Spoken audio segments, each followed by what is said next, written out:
j'allais te dire, mais on est très loin de l'univers que tu nous partages, parce que je rappelle que toi, tu es sage-femme, tu as été sage-femme pendant de longues années.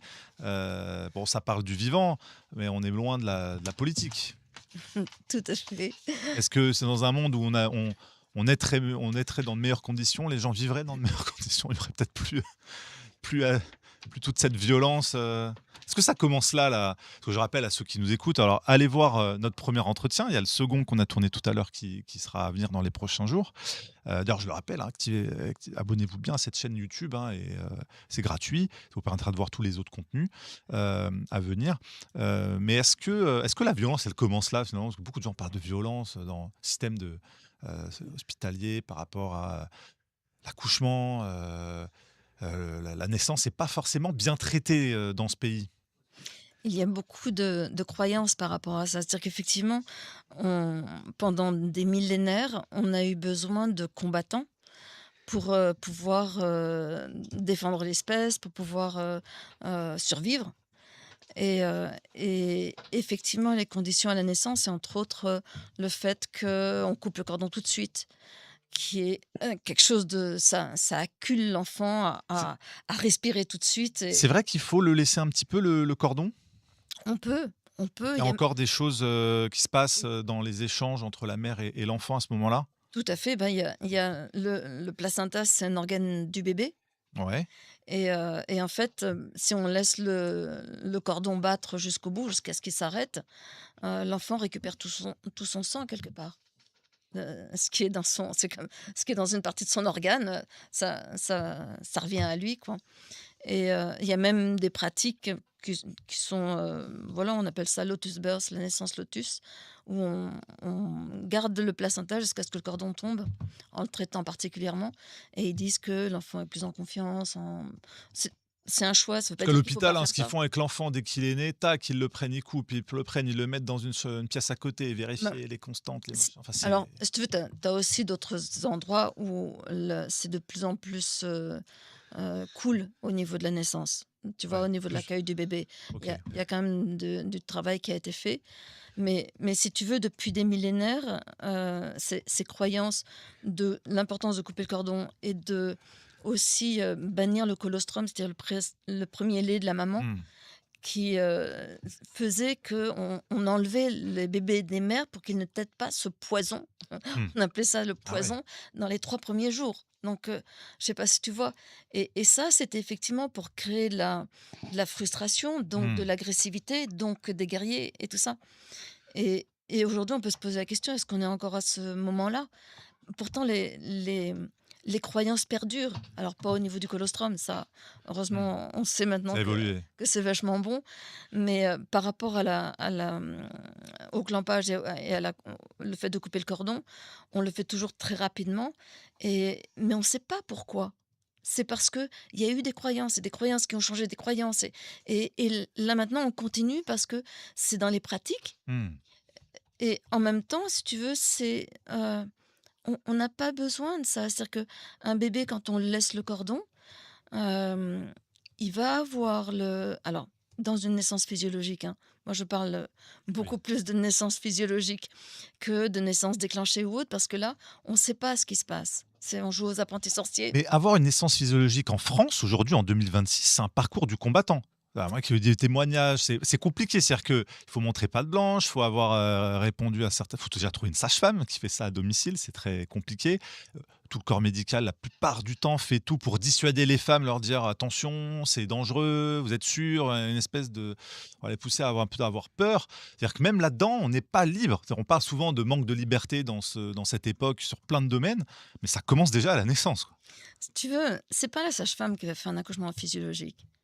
Moi, je suis une sage-femme physiologiste, mais si la femme n'y va pas, je ne peux rien. Je peux pas l'obliger à y aller. Donc c'est vraiment, si tu veux, c'est comment est-ce que la femme et le couple, comment est-ce qu'ils vont se réapproprier leur connaissance, leur puissance, leur souveraineté, ce mot qui a été Mmh. utilisé et que j'aime bien, tu vois? Comment est-ce qu'ils se réapproprient ça pour vraiment, être à leur place? C'est-à-dire la femme, c'est dans son corps avec ce qui se passe et n'écouter que ça. Et à ce moment-là, on ne peut rien faire. Une femme qui est là en train de s'écouter et qui est impérieuse quelque Mmh. part dans ce corps à corps avec elle-même, heu, si tu veux, on peut rien faire. Moi, j'ai vu une équipe médicale qui était complètement démunie par rapport à une femme. J'étais salariée à ce moment-là et la femme, je sais plus, c'était son quatrième ou cinquième, elle ne parlait pas un mot de français et elle a compris qu'on allait lui faire une césarienne parce que son bébé était mal positionné. Elle l'a compris. Du coup, elle est descendue elle a tout envoyé balader. Elle a descendu de la table d'accouchement, elle a commencé à bouger son ventre, à retourner son bébé et elle a accouché. Donc, tu veux, heu, il y avait cette notion à l'intérieur d'elle de: «Non, je sais faire». Pourtant, elle n'a pas été préparée à la physiologie ni quoi que ce Mmh. soit, mais elle est allée toucher cet espace de dignité intérieure. Tu vois? Cette notion de: «C'est moi qui mets mon enfant au monde, on me le prendra pas» et c'est ça qu'on a besoin de retrouver. Mmh. Tu vois? C'est cette dignité intérieure, hem, qui fait que, aujourd'hui, moi, j'ose espérer que on n'est plus à l'ère d'avoir à couper le cordon tôt, à faire une séparation d'avec la mère et tout ça pour créer des combattants. C'est pas Mmh. ce et c'est pas ce qui vient au monde. Si tu veux, les enfants C'est vrai qu'on qui nous prépare beaucoup à ça, même après quand je pense à l'école, le système de compétition qu'on subit, dans l'éducation et cetera, puis même le monde du travail, hein, on en parlera juste après avec Marie-Christine, le monde du travail, collant entre la liberté, mais on nous prépare à être des bons petits soldats, quoi. Des bons guerriers, mais pas pour les bonnes choses, pour un système qui ne respecte pas le vivant.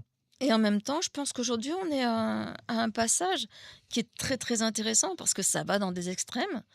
Mais justement, ça donne la possibilité de pouvoir revenir vers cette hormone que j'aime tant, qui est l'ocytocine, qui C'est quoi? est C'est l'hormone du bonheur? c'est une hormone du Ah, bonheur, de l'amour, du plaisir, mmh. une hormone de vie. C'est vraiment une hormone, tu as 2 mondes, tu as le monde de l'ocytocine et le monde du stress.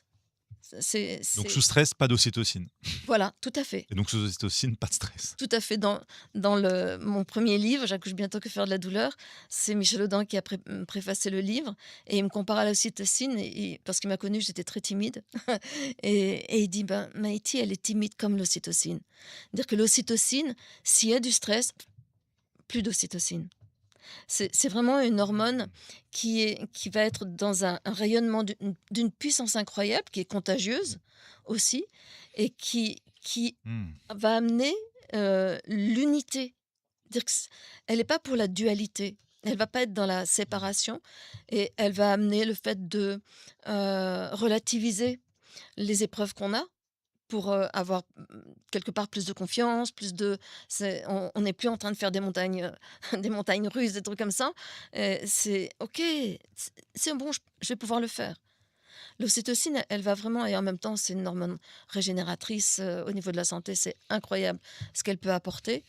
Et aujourd'hui, Doit te rendre si pas mal tu en veux carence d'ocytocine dans cette société aujourd'hui, hein. mais si tu veux, c'est ça, c'est que j'ai le choix de tout ce que je vis, je peux le vivre avec du stress Ouais. ou je peux le vivre avec de l'ocytocine.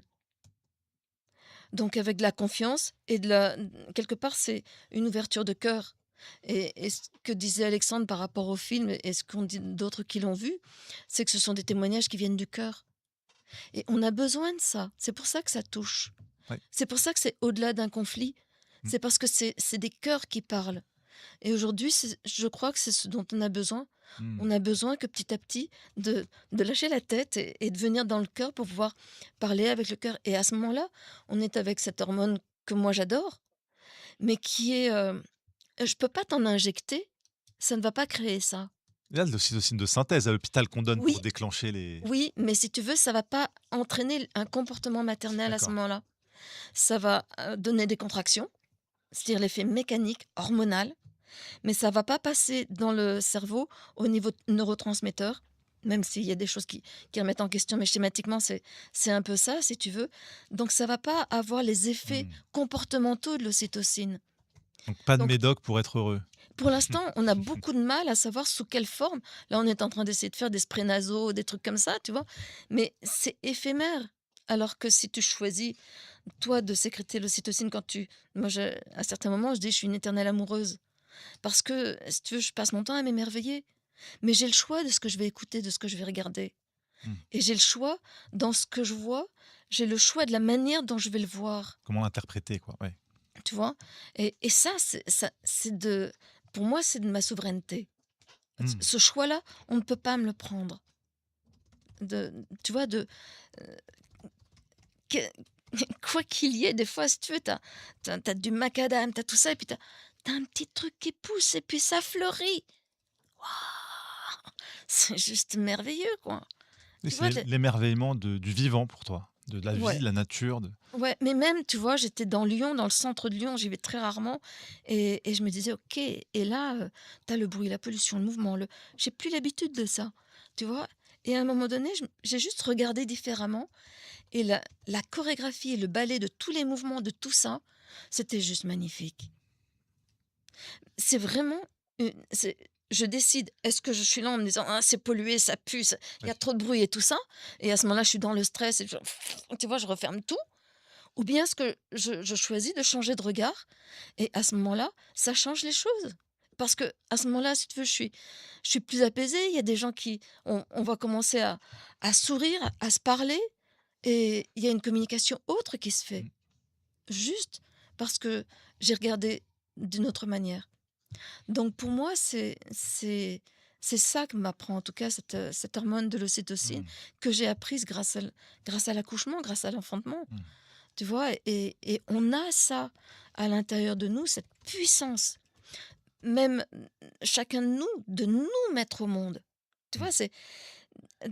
La femme a de la chance quand elle met au monde un enfant, c'est qu'il y a de la vie qui passe à l'intérieur d'elle et qui s'impose.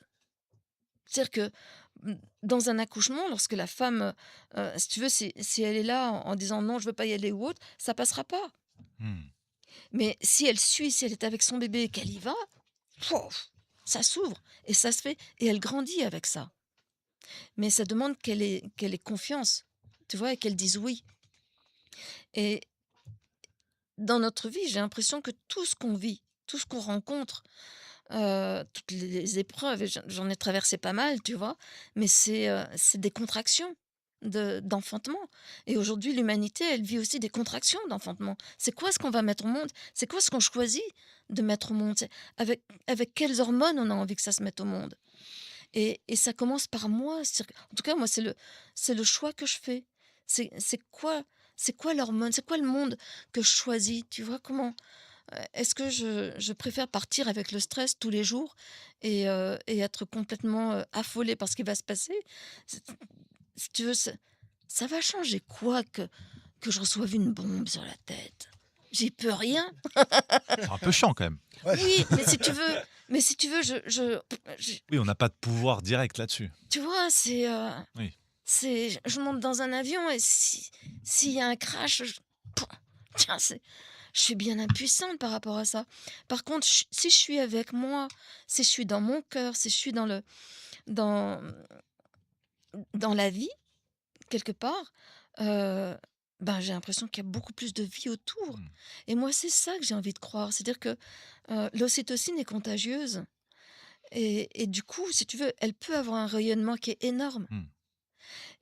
Et du coup, quand je rayonne ça et je faisais dans les formations que je faisais pour les femmes, tu vois, il y avait la dernière, séance, c'était sur 2 ou 3 ans et la dernière séance, je les amenais à s'habiller en reine, en femme, tu vois? Mais très simplement.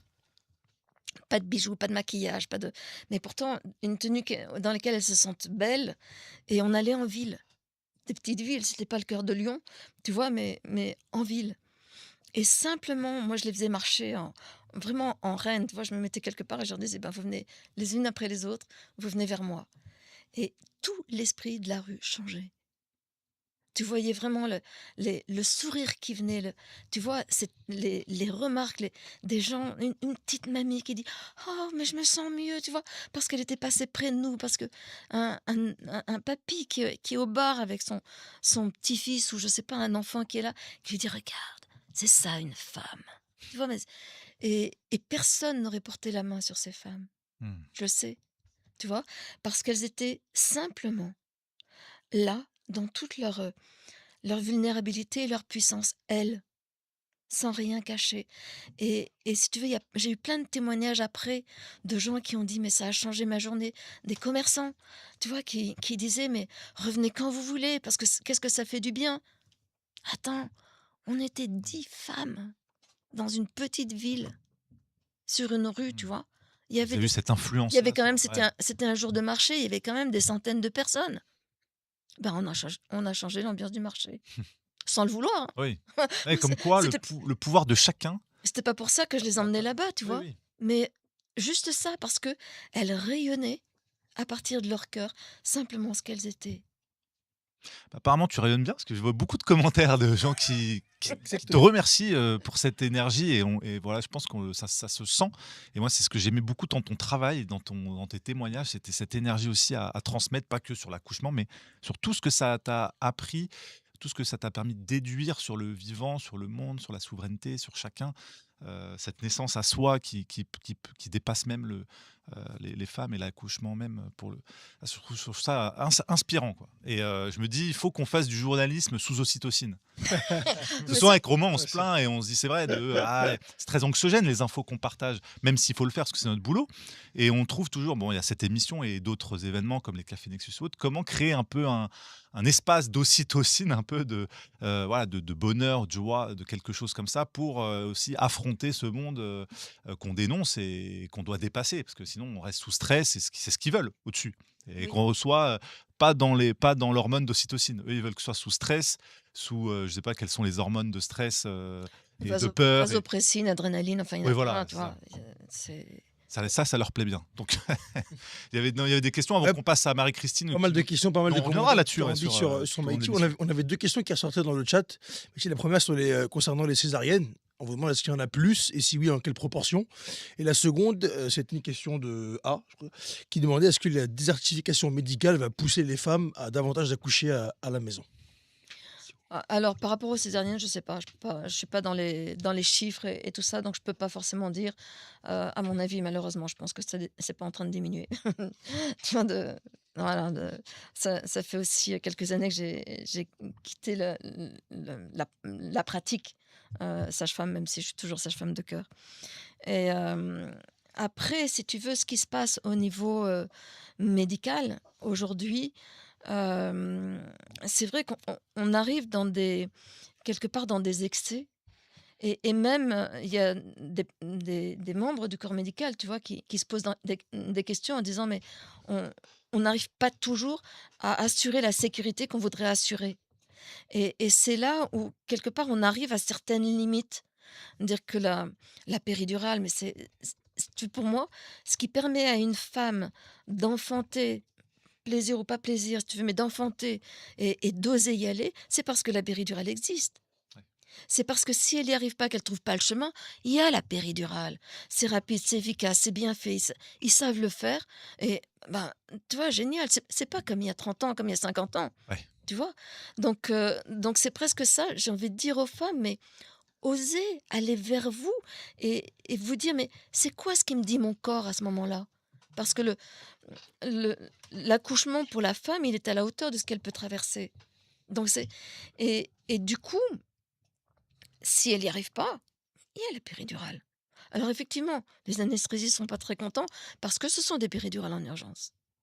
Mais si tu veux, on va pouvoir s'adapter et du coup, pour répondre à la question, ouais, c'est vrai que dans un premier temps, ça peut amener à ce qu'il y ait plus d'accouchements à domicile, mais comme il y a pas beaucoup plus de sages-femmes qui font des accouchements à domicile, il y a malheureusement de plus en plus d'accouchements qui se font sans assistance et ça, moi, je suis pas favorable du tout parce que autant la physiologie, c'est quelque chose où je sais que tout le monde est en sécurité, autant je sais à quel point c'est très, très difficile de savoir si on est dans la physiologie. Mmh. Et que si on n'y est pas, eh ben, il y a la pathologie qui est à Mmh. portée de main, quoi. Donc, on on peut pas, dire: «Ouais, je choisis, Dame Nature». Dame Nature, elle est très violente. Tu vois, les volcans, les tsunamis, les tout ça, Ouais. elle détruit très facilement, hein. Donc, la physiologie, c'est pas laisser faire Dame Nature. C'est vraiment permettre que la femme soit au bon endroit de son cerveau pour être avec ce qui se passe pleinement Mmh. C'est elle nage dans le flot de la rivière de ce qui se passe dans son corps. C'est pas elle se laisse Oui, emporter. oui, il y a un Elle vrai, va non, le mais un dinguer. vrai travail de préparation en amont quand même. Ça s'improvise pas. Et d'ailleurs, c'est pour ça que. Soit de préparation, moi je me disais, quand je travaillais, et encore maintenant puisque j'accompagne encore des couples, j'ai beaucoup à préparer le père ou Hmm, l'accompagnant. ouais, Beaucoup, énormément. La femme, j'ai juste besoin de vérifier qu'elle sait comment lâcher et aller à cet endroit-là de son lâcher cerveau. prise. Ouais. Si on a repéré ça et que, elle arrive à comprendre c'est quoi: «Ah oui, déjà je l'ai vécu cet endroit de mon cerveau», elle a pas besoin d'une multitude de préparations, puisqu'elle aura juste à suivre son corps. Hmm. Mais le plus dur, c'est d'aller dans cet espace-là de son cerveau. Et par contre, pour qu'il s'y retrouve, pour qu'il puisse l'accompagner, pour qu'il puisse avoir sa place de gardien, de Hmm. tu vois, moi je dis gardien samouraï, c'est vraiment une autorité noble qui est majestueuse, avec une grande ouverture de cœur là encore, pour que l'homme puisse prendre cette place aujourd'hui, j'ai besoin de le préparer Oui. énormément, énormément. Déjà pour qu'il ait pas peur de sa puissance, qu'on a cataloguée de violence pendant si longtemps. Chacun doit reprendre sa place en fait dans Tout l'histoire. à fait. Et le petit homme, quand il naît, il a besoin qu'il y ait une harmonie masculin-féminin. Hmm. Et si on laisse faire l'homme et la femme qui sont dans la physiologie, la femme, elle est dans son féminin quand elle se dilate, Ouais. et dans le masculin puissant au moment de l'expulsion. Hmm. Et le père, il est dans le féminin quand il est à l'écoute de sa compagne, Hmm. qui doit être dans tous les sens, dans ce côté maternage, qui n'est pas masculin. Et par contre, dans cette place de gardien, samouraï, autorité noble, cœur grand ouvert, ça, c'est du masculin. Et ça, je le certifie. Lorsque l'homme et la femme occupent cette place, il n'y a pas de place pour que le corps médical intervienne. Le corps médical, c'est une énergie masculine, quel que soit le genre. Hmm. C'est une énergie masculine. Si tous les masculins sont là avec les féminins, ben, si tu veux, le corps médical, il est là et il dit, ok, super. Comme quoi, ça demande du travail de lâcher prise et de reprendre la place. Oui, Ce que chacun doit faire, hein, dans tous les domaines, hein. Même le citoyen doit reprendre sa place, l'être humain, l'homme, la femme, dans un équilibre qui préexistait à toutes ces sociétés de contrôle. Et finalement, ouais. c'est intéressant de voir ça. Bon, non, non, on en reparlera, j'espère, tout au long de l'émission.